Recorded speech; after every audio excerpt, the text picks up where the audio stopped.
Hey guys, it's Donna, August 19th, Wednesday. We are back again for week 12 of the Confident Seller series and chapter 12 of my ebook, Selling Your Home for the First Time. Chapter 12 talks about selling and buying at the same time. So I am glad you are here with me today. I am thanking you for sticking with me these last 11 weeks. This is week 12.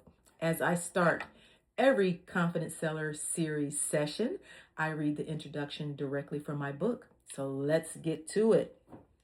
Selling your home is one of the biggest financial decisions you will ever make, and doing it right the first time can save time, money, and stress.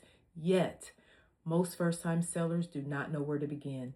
This guide is here to change that. Created for homeowners across the country, it breaks down every step in the process, from preparing your property to negotiating offers and closing the sale. This book is also designed to be timeless no matter what market you're in. These strategies will guide you through confidently.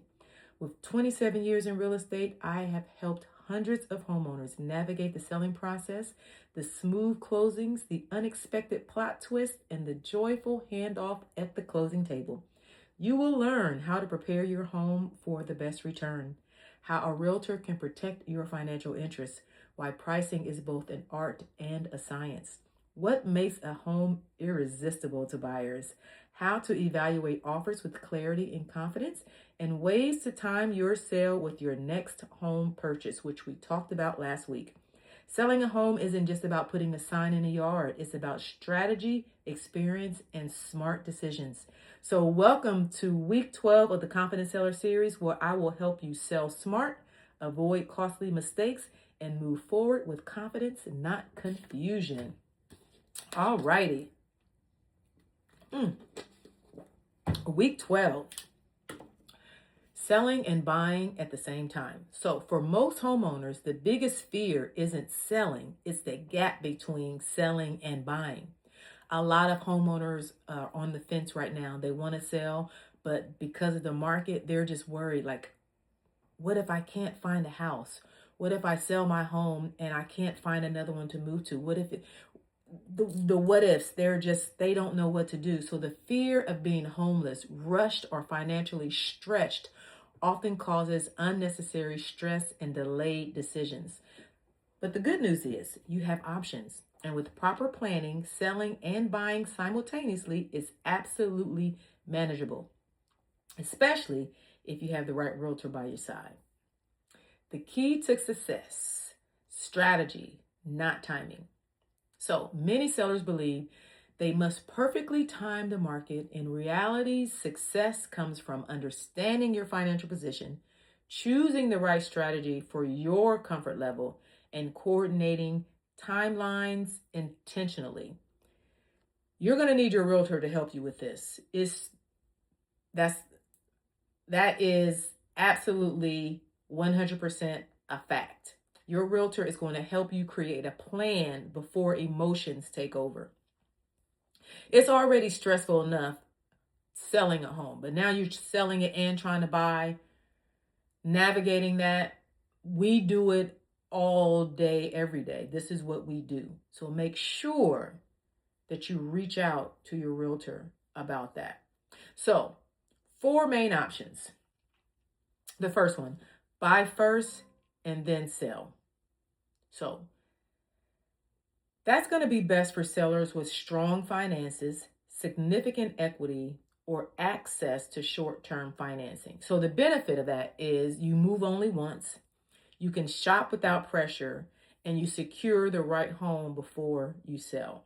So the possible tools that can help you as a seller do that is a bridge loan. That's one, where you have your home that's for sale, you are buying your next home, and you are buying your next home before you sell your first home, and the lender is working together to they call it a bridge loan. So you buy your first property, and then you're going to sell your current home.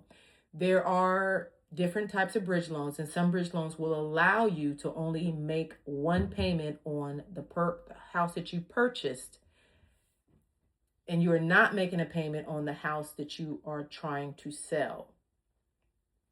There are some where you are making a payment, but it's not a substantial payment.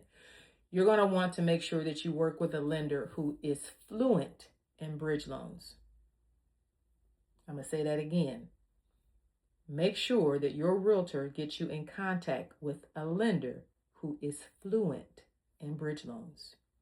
Not all realtors, not all lenders are created equal. Well, for that matter, not all realtors are created equal. But a lender is the one that's going to help you understand the complexities and to help you navigate the bridge loan. Home equity lines of credit, we call those HELOCs. That is where you're taking a portion of your equity out and you're using that equity to purchase the next home while you are waiting to sell your current home. And then the HECM for purchase for people who are 62 or over allows you to use your equity to buy your next home and not have a mortgage payment. The older you are, the more you benefit, in my opinion, because the less you put down, even though regardless of the case, if you qualify and you can do a HECM loan, a lot of people aren't familiar with it, have never heard of them. And to be very honest, I first learned about HECM loans probably 10 years ago. And I've been licensed for 27 years. And I just learned about them 10 years ago. And it's an FHA product. And people think, how can I buy a house, put some money down and not have a mortgage payment? It is possible. I have done it. I've worked with several buyers to help them once they sold their house. They bought their next home using the HECM program. So, but you, and some of these considerations with the bridge loan, and even with the home equity, you're going to need to be comfortable carrying two mortgages temporarily. So the second option is to sell first and then buy. And that's going to be best for sellers who want certainty around their proceeds and reduction in their risk. So the benefits of that is a clear financial picture because you sold your home, you've got your money, you know what you're going to do. Stronger buying power because, again, you sold your home. You don't have to have a home sale contingency. You've got your money and you're ready to buy something else. And then no pressure to qualify for two mortgage payments. And so the challenges, though, are going to be having to find temporary housing, whether you decide to rent for a period of time or buy or move into something on a temporary basis. Maybe you're getting a new construction and you're waiting for that property to be completed. So this option provides some peace of mind, but does require some flexibility.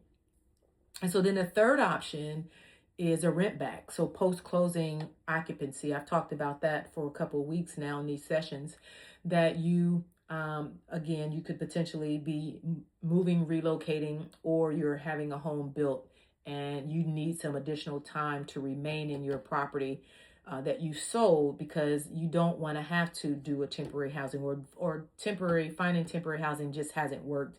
And now you're like, you know what, if we could just stay here until the property is completed.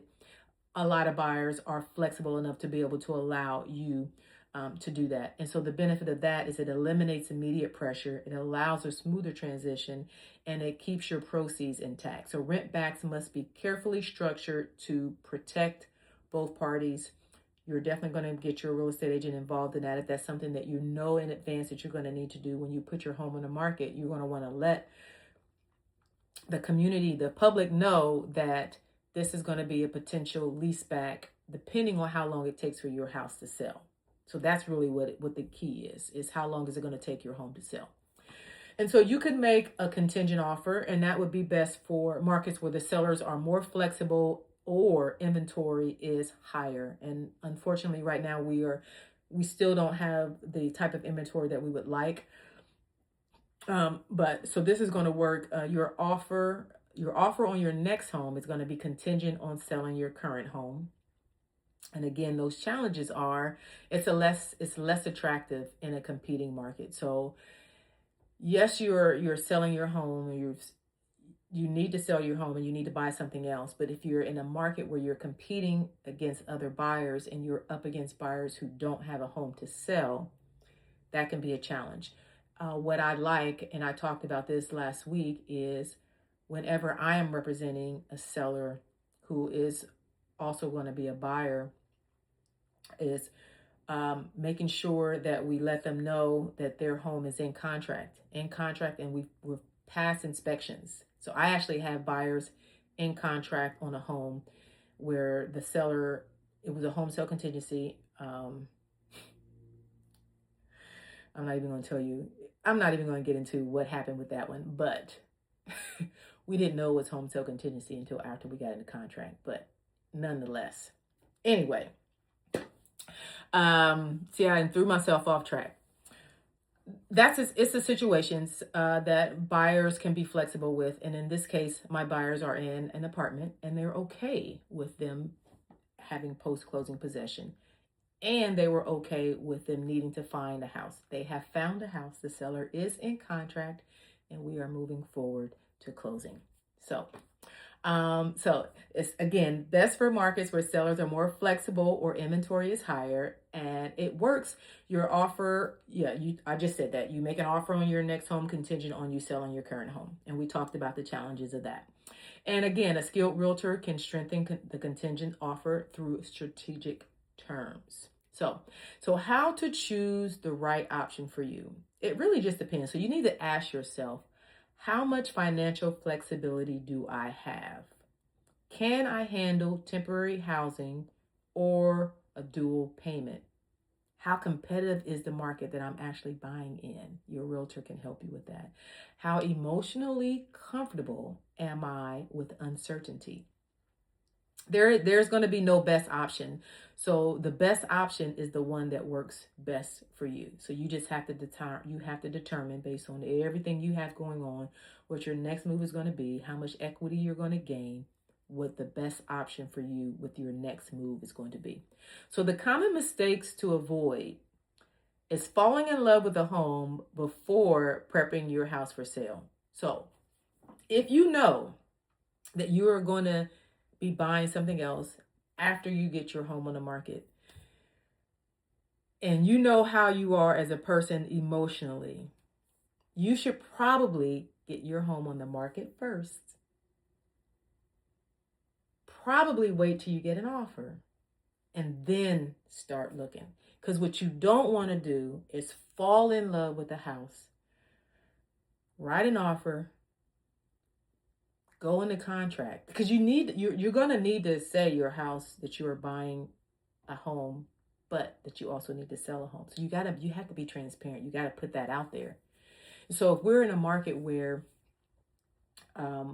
inventory, we don't have these issues with inventory, then it's possible that you can write an offer, home sale contingent, no big deal. It really does depend on the market that we're in.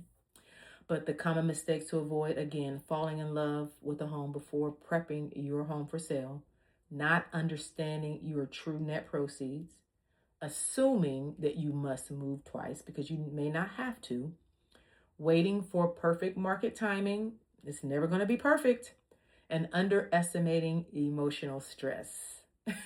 You know yourself better than your realtor does in most cases. So you want to just plan and prevent pressure.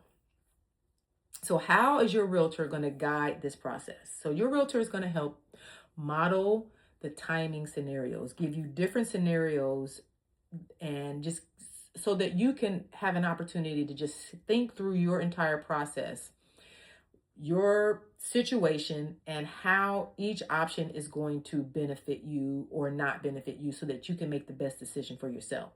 Coordinate the lenders and the title companies. Your realtor is going to be able to speak to a lender that is well-versed in those bridge loans or even a HECM loan if that's what you're considering.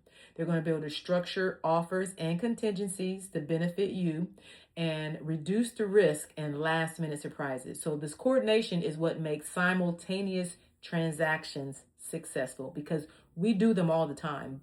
We have sellers all the time who are selling and buying. And so I'm not going to stress it I can't stress it enough that your realtor is going to be your best friend in this situation. So, final thoughts on this one. Selling and buying at the same time is not only possible, it's common, as I just said. So with clarity, planning, and professional guidance, moves can be minimized, stress can be reduced, and decisions can be made confidently.